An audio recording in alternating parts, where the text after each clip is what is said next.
Hello everyone and welcome to my B&B Fan Club channel. I hope everyone is having a wonderful day. Before we begin, please hit the subscribe button and give this video a thumbs up. Hope Spencer stood in the fitting room. Her fingertips traced the beautiful lace of the bridal gown she'd chosen for her vow renewal with Liam. The mirror revealed a woman who had finally found serenity after years of turmoil. Her blonde hair pulled into a loose bun, her blue eyes bright with anticipation. She spun, the fabric swishing about her ankles, and smiled at her reflection. "This is it," she murmured to herself. "This is the moment when everything feels right." Outside the curtain, Liam Cooper sat on a soft velvet bench, browsing through his phone. He'd been apprehensive all morning, not about the ceremony, they'd been through more storms than most couples could conceive, but about the surprise he had planned. Tucked in his jacket pocket was a small velvet box containing a new ring, which he'd had custom-made to replace the one he'd lost in a fit of rage years before. He looked at the fitting room curtain, anticipating Hope's reaction when he proposed again, this time properly, in front of their family and friends. The thought made his chest clench with a warmth he hadn't experienced in years. In the main showroom, Bill Spencer strolled near the checkout desk, examining the place with his sharp eyes. He'd insisted on going, claiming he wanted to check the boutique security was adequate for his daughter's special day. He couldn't shake the dread that had been plaguing him for weeks. Hope was his light, the only person who could see through his armor to the guy beneath it. He'd lost her confidence too many times, through lies, manipulations, and betrayals, but she'd forgiven him and he'd promised to protect her again. His palm stroked the holster beneath his jacket, a habit developed over years of dealing with foes who did not fight fairly. Brooke Logan sat nearby, her manicured fingers twisting her purse's strap. She looked at Bill with a mix of compassion and frustration. They'd had their own fights, but today was about Hope and Liam. Brooke's heart swelled as she thought of her daughter's pleasure. Hope had spent years caught up in the Spencer-Logan-Forrester triangle, but her love for Liam had always held her together. Brooke stood straightening her blouse and asked, "Hope, love, how does it fit?" "It's perfect, Mom." Hope's voice was bright but muted by the curtain. "I'll get out in a minute." Liam chuckled and pocketed his phone. "She's going to make me cry in front of all these salespeople," he whispered to Brooke, who laughed and whacked his arm. Bill paused pacing, his expression softening as he glanced at Liam. "You hurt her again and I'll—" "Bill," Brooke interjected, her tone stern but kind. "Not today." He raised his palms in fake submission, but his gaze shifted to the boutique's door. Something felt odd. The street outside was unusually quiet for a Saturday afternoon in Beverly Hills. There are no paparazzi or bustling shoppers, just an odd silence that made him nervous. Inside the fitting room, Hope tweaked the neckline of the gown, her grin faltering for a moment. She had been having intense, unpleasant dreams about racing through a forest, chased by shadows she couldn't identify. She dismissed it as pre-wedding jitters. Liam was her future, their son was her present, and the past was simply that, the past. She reached for the curtain, preparing to walk out and show them the outfit that seemed like a promise. Then the world ended. The explosion was tremendous, a scream that engulfed all sounds and unleashed chaos. The fitting room mirror cracked, sending glass showering down like lethal confetti. The blast ripped through the boutique, shattering garment racks to burning heaps and slamming Liam's velvet bench into a display case. Hope never had the chance to scream. The power of the explosion destroyed the fitting room, trapping her body in the core of the flames. When the smoke cleared, all that remained of her was ash and the faint trace of a bridal gown that had been burned beyond recognition. Liam was flung backward, his head smashing into the marble floor. Blood pooled beneath him, and his limbs twisted at unusual angles. His eyes flickered, catching a glimpse of the carnage before the blackness enveloped him. He didn't witness Hope's fate or hear the screaming that ensued. He felt only a crushing weight, as if the entire universe had crushed on his chest, and then nothing. Bill was shouting before he even noticed the explosion. "Hope!" His voice cracked, hoarse and gruff, as he stumbled amid the rubble. The air was heavy with smoke and the pungent odor of burning fabric. He clutched at the wreckage, his hands bleeding as he ripped through broken wood and twisted metal. "Hope! Where are you?" Brooke's cry was a sound no mother should ever make. A shrill, keening shriek that pierced through the turmoil like a knife. She was on her knees, palms pressed to her mouth, staring at the blazing ruin where the fitting room formerly stood. "No," she said softly, her voice breaking. "No, no, no, my baby girl." Tears flowed down her cheeks, mixed with the ash on her skin. She crept forward, oblivious to the shards of glass that slashed her palms, reaching for the smoldering remains of the garment. The boutique's siren sounded a hopeless scream against the tragedy. Sirens wailed in the distance, getting closer, but it was too late. Shoppers and employees who had survived the explosion ran out into the street, some collapsing and others running in complete despair. The explosion was precise, limited to the fitting room and its immediate surroundings, but its impact was catastrophic. The front windows were blasted out, the ceiling had partially collapsed, and the air was shimmering with heat. Bill discovered Liam first. His son's body crumpled near the checkout counter. "Liam!" He sank to his knees, his hands lingering over the blood-soaked shirt, frightened to touch him. Liam's chest raised slightly, releasing a weak, ragged breath that was both a relief and an agony. "Stay with me, kid," Bill hissed, his voice full of terror. He pushed his fingertips against Liam's neck, finding a weak but noticeable pulse. "You don't get to leave me too." Brooke's screams grew louder, a sound Bill would remember for the rest of his life. She was clawing at the rubble, her nails snapping as she attempted to reach the fitting room. "Hope, please answer me." Her voice was hoarse and desperate, as if mere willpower could bring her daughter back. A firefighter emerged and pulled her away, but she fought back, saying, "My daughter is in there. Let me go." Bill turned around, his heart breaking at the sight of Brooke's agony. He wanted to go to her and hold her, but Liam's shallow breathing stopped him. "Brooke," he said, his voice breaking. "He's alive, Brooke. Liam is alive." She froze, her tear-streaked visage turning toward him. Hope appeared in her eyes for a brief time, but it vanished just as swiftly. She knew. She'd seen the epicenter of the explosion, how the fitting room had been destroyed. Hope was gone. Her bright, gorgeous daughter was no longer with her. Paramedics arrived and swarmed the area with trained quickness. They carried Liam onto a stretcher, his body lifeless and his face pale from the blood and soot. Bill followed, his hand grasping Liam's and refusing to let go, even as he was taken into the ambulance. "You're fighting, do you hear me?" Bill declared, his voice low and furious. "You fought for her." Brooke collapsed outside the boutique, sobbing uncontrollably. A paramedic attempted to examine her for injuries, but she pushed them away, her gaze focused on the debris. "She was trying on her wedding dress," she said quietly to no one, her voice hollow. "She was so happy." The hospital was a swirl of white coats and beeping devices. Liam was taken into surgery, his injuries severe, fractured skull, internal bleeding and shattered ribs. The physicians labored for hours, their expressions gloomy, attempting to stabilize him. Bill stood in the waiting area, his suit tattered and bloodied, his hands quivering from clawing through the rubble. Brooke sat next him, her expression lifeless, her eyes red and puffy. She hadn't talked since the ambulance journey and hadn't sobbed since they arrived. She was somewhere else where suffering could not reach her. "Mrs. Logan?" A doctor approached with a sad countenance. "We've done everything we could for Mr. Cooper. He is in a coma. Brain trauma is serious. We won't know the full amount of the damage until he wakes up. If he does." Brooke nodded numbly, her hands clutched so tightly that her knuckles were white. Bill's jaw clenched, his eyes filled with uncontrollable wrath. "How about the explosion?" he demanded. "Who did this?" The doctor shook his head. "That is for the police to investigate." "I apologize." The word was meaningless. Bill turned aside, his thoughts racing. This was not an accident. Gas leaks did not target fitting rooms. Somebody had done this. Someone had stolen Hope and attempted to steal Liam. Bill Spencer would find them at any cost. The cops arrived later, asking harsh and insistent questions. Bill answered all he could, his voice firm despite the maelstrom within him. Brooke stayed mute, staring at the floor. The lead detective, a grizzled man named Ramirez, pulled Bill aside. "Mr. Spencer, we discovered indications of C4 in the debris. This was a properly constructed bomb.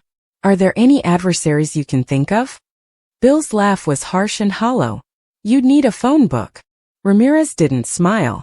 Start with those who want your daughter dead. The words landed like a punch. Bill's thoughts turned to the enemies he'd made. Rival tycoons, jilted lovers, and even family members harboring profound resentments. But Hope? Hope was the one person everyone adored. Who could possibly detest her enough to do this? Brooke eventually spoke, and her voice was barely audible. It was meant for me. Bill and Ramirez looked at her surprised. She raised her head, her gaze haunted. I've started receiving threats. Anonymous mail and phone calls. I assumed it was simply a crank, someone from my past. I did not tell Hope. I didn't want to worry her. Bill's blood ran cold. Why the hell didn't you say anything, Brooke? I didn't think. Her voice broke and she hid her face in her hands. I didn't think they'd go after her. The investigation began seriously. The police searched through the boutique's security footage, but the cameras had been turned off hours before the explosion. A delivery van was seen parked outside, and its driver vanished before the explosion. The device was put in the fitting room's ventilation system and detonated remotely. It was a professional hit, clean and merciless. Bill assembled his own team of ex-military personnel, private investigators, and anyone else capable of digging further than the police. He couldn't sit still and wait for answers. Hope's burial was a nightmare he dreaded to face, but Brooke insisted on organizing it, as if the rite would bring her daughter back. The service was small, held in the Forrester mansion, and attended exclusively by relatives and close friends. Hope's son, who was barely small enough to understand, clutched to Brooke's leg and asked when Mommy would be home. Liam remained in a coma, his condition unaltered. The physicians warned that each day without improvement reduced his odds. Bill visited him every day, sitting by his bedside, and talked about anything and everything: business, baseball, and the time Hope dyed her hair pink on a dare. "You've gotta wake up, kid," Bill would say, his voice gruff. "She's waiting for you," Brooke said, ending her visit to the hospital. She couldn't bear seeing Liam and being reminded of the life Hope would never have. Instead, she sat in Hope's old room in the mansion, surrounded by her daughter's belongings. A notebook full of dress designs, a snapshot of her and Liam laughing on the beach, and a half-finished letter to her son about how much she loved him. Brooke read it repeatedly, tracing Hope's penmanship and memorizing each loop and curve. The police encountered dead ends. Brooke had received threats that led nowhere. Burner phones and untraceable emails. Bill's enemies had alibis, or at least ones that stood up to investigation. The delivery van was a phantom, with false plates and a shadowy driver. Weeks stretched into months, and the trail became colder. One night, Bill discovered Brooke in the mansion's garden, seated on a bench beneath a jacaranda tree. The purple blossoms on the ground contrasted sharply with the blackness in her eyes. "I keep thinking I'll wake up," she admitted, her voice flat. "That I'll hear her laugh and watch her stroll through the door. But I don't." Bill sat alongside her, his palm laying against hers. "We will find out who did this, Brooke. I swear it." She turned to him, her gaze fixed on his face. "What if we don't? What if they're gone forever?" He had no response. For the first time in his life, Bill Spencer felt helpless. Liam awoke 6 months later. It was a miracle, the doctors remarked, despite the considerable damage. He couldn't move, could hardly speak, and his memory was shattered. When Bill told him about Hope, Liam stared at him with vacant eyes. "Is she gone?" he muttered, his voice raspy from inactivity. Bill nodded, his throat tightening. "I'm sorry, son." Liam turned to look out the window, tears flowing down his cheeks. He didn't cry out or shout. He just broke silently and totally. Brooke visited him once after he was admitted to a rehabilitation facility. She paused in the doorway, hands trembling and unwilling to cross the threshold. Liam glanced at her, his eyes yearning for something she could not provide. "I was going to propose again," he admitted, his voice barely audible. "I had a ring." Brooke's knees weakened and she collapsed to the floor, sobbing. Liam grabbed for her, but she was too far away and lost in her own misery. The bombing was never solved, despite extensive investigations. The police closed the case, citing a lack of evidence. Bill never stopped looking, but the leads dried up, and the enemy dispersed. Brooke withdrew, and her light extinguished forever. Liam learned to walk again and talk in complete sentences, but he was never the same. He went to Hope's grave every week, leaving a single white rose and the ring he'd never given her. The boutique was restored, and the fitting rooms were remodeled with stronger walls and improved ventilation. No one mentioned the explosion, but the scar lingered, a mute reminder of the day love was taken in an instant. Bill stood at the grave a year later, the wind blowing his coat around him. Brooke stood beside him, her hand in his, their fingers interlocked. Liam was also there, in a wheelchair, his gaze riveted on the gravestone bearing Hope's name. They did not speak. There was nothing more to say. The jacaranda blossoms fell around them, delicate and transitory, like the life they had lost. In the silence they mourned not only Hope, but also the future that had died with her, the love that had been taken away in a single brutal moment. Liam tilted his head, appearing to examine her. "I believe it is perfect. But then again," he remarked, leaning closer, "you make everything wonderful." She rolled her eyes, amused. "You keep saying that. What will happen when you run out of lines?" "Then I'll just gaze," he stated simply, "and let my heart do the talking." Hope giggled and shook her head before disappearing into the fitting room. Liam watched her leave, a feeling of warmth growing through him. They'd been together for nearly 5 years, but each moment with her felt fresh new. She was the brightness that drew him out of every dark thought, the song that kept his life moving. Bill, Hope's father, stood at the counter, arms folded and gaze soft. He feigned not to see them, but the corner of his mouth twitched whenever Hope smiled. Brooke, Hope's mother, was flipping through a rack of scarves nearby, seeming to be bored but paying attention to everything her daughter said. "She looks happy," Brooke said quietly. Bill nodded. "She is always delighted with him. That boy's excellent for her." The family had gathered that day to do something simple. Shop for a frock for Hope to wear to an upcoming family gathering. It wasn't a huge day in the traditional sense, but it was another chapter in a life they imagined would never end. Hope yelled out from within the dressing room, "Give me a second. I think this zipper is stuck." Liam chuckled as he approached the curtain. "Do you want me to help?" She giggled. "Wouldn't you enjoy that excuse?" Before he could respond, the atmosphere altered. A peculiar, harsh odor stabbed his nostrils, metallic, alien, and threatening. There was a flash, a static-like sound, and then the explosion struck without warning. A tremendous scream ripped through the structure, flinging racks of garments and smashed glass in all directions. The ground trembled, lights flashed, and for a brief moment the world went white. After the dust cleared, silence replaced the noise. An awful, oppressive silence punctuated only by faint murmurs and the crackling of little fires. Brooke was on the floor, her ears ringing and her eyes darting around. She could see smoke coming from what used to be the fitting room. The veil has disappeared.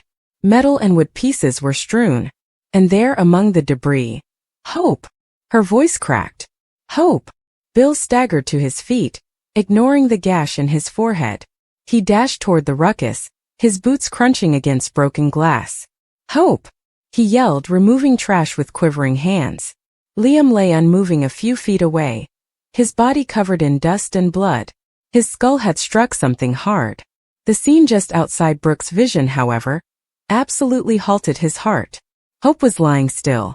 Her hair was spread out like a halo, and her skin looked pallid beneath a coating of dust. Her eyes, once full of life, were open but vacant. Brooke sank to her knees and drew her daughter into her arms. The world blurred. She shouted, and the sound pierced every wall and heart within earshot. Bill froze for what felt like an eternity. He'd seen a lot of things in his life, but nothing could have prepared him for this. He wanted to reject it, to pretend she was moving, breathing, and blinking. However, she didn't. Liam whimpered softly, his fingers trembling and his head lost in a fog of anguish. Then everything went to black. When the paramedics arrived, the store was in disarray. Customers were being carried out on stretchers, with sirens sounding and smoke still curling through the air. Brooke refused to let go of Hope, her cries easing into sad whispers. Bill had to be dragged back as he yelled at the medics to do something, anything, despite the fact that he knew there was nothing else to do. Liam was brought to the hospital. His heartbeat was faint, and his respiration was shallow. The physicians tried to keep him alive as he fell into a profound coma. Days passed into nights and evenings became a jumble of silent tears and murmured prayers. Brooke sat alongside Liam's hospital bed, fingers curled around his hand, her eyes filled with tears. Bill stood outside the window, staring at the city lights, immersed in ideas he couldn't express. The investigation determined that it was a gas leak, which no one had seen or predicted. A horrible accident took the life of someone who was too brilliant and young. Brooke could not sleep. Every time she closed her eyes, she remembered Hope's smile, hearing her giggle, and feeling her small hand in hers as a youngster. The memories plagued her, both gently and mercilessly. She continued walking into Hope's room at home, sitting on the bed and glancing at the pictures on the wall. The aroma of her perfume lingered in the air, as if the cosmos refused to let her go altogether. Bill mourned in quiet. He was a man of few words, and grief had transformed him into a ghost. He went about his day like a machine, waking up, sitting in his chair and staring at nothing. Brooke would occasionally hear him speak gently at night, as if to Hope, apologizing for not arriving sooner.